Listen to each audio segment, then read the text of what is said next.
Les ateliers à banane existent depuis à peu près 30 ans. C'est un centre d'expression et de créativité. Aux ateliers à banane, on a longtemps travaillé avec des enfants. Maintenant, on travaille principalement avec des adultes et presque toujours sous forme de projet.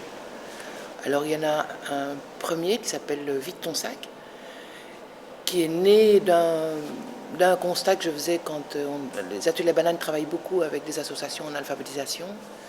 Et quand j'allais dans des associations d'alpha, les femmes étaient souvent, elles gardaient leur manteau, et souvent elles avaient leur sac sur la table.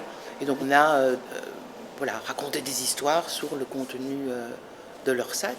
Et on est parti aussi de sacs existants qu'on a tout à fait démantibulés et reconstitués.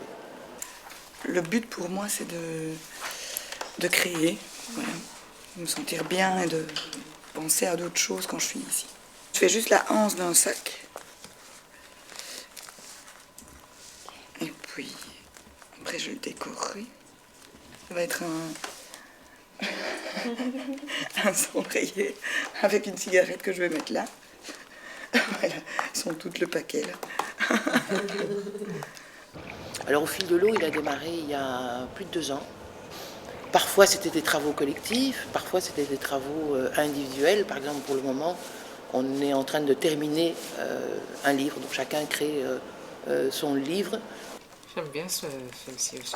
Elle est belle, hein, mais elle est belle comme ça. Après, et il faut ça pour qu'on comprenne qu'on est sur une péniche. À la place de ça. Oui. Oui. Ça nous permet même sans avoir de connaissances de dessin, de rentrer dedans, quelque part comme une méditation, les yeux ouverts. Le titre de mon petit ouvrage s'appelle « La maraude ». Sombre la forêt où l'eau se glisse en buvant la terre rouge. Les batelières remontent à la source, remontent le temps. La lanterne en suspens, au-dessus de la clairière, vacille. Elle caresse et guide les maraudeuses au détour du chemin.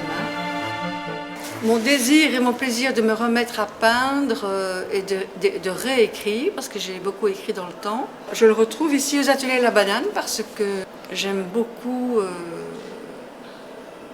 agencer l'écriture et la peinture. Ça, c'est la couverture. Ouais. Ah oui, elle est belle. Oui, c'est une belle couverture. Ah, Au tout début, le parcours d'artiste s'appelait Atelier Porte Ouverte. On l'a abandonné après 1 an parce qu'on a constaté qu'en fait, il y avait extrêmement peu d'ateliers. Les ateliers à banane ont un atelier, mais la majorité des artistes travaillent dans leur salon ou leur cuisine, mais ils n'ont pas d'atelier. Ça, je le regrette qu'il n'y ait pas assez d'espace de travail. Si tu grattes, tu enlèves un peu le vernis. C'est peut-être ça que je comprends.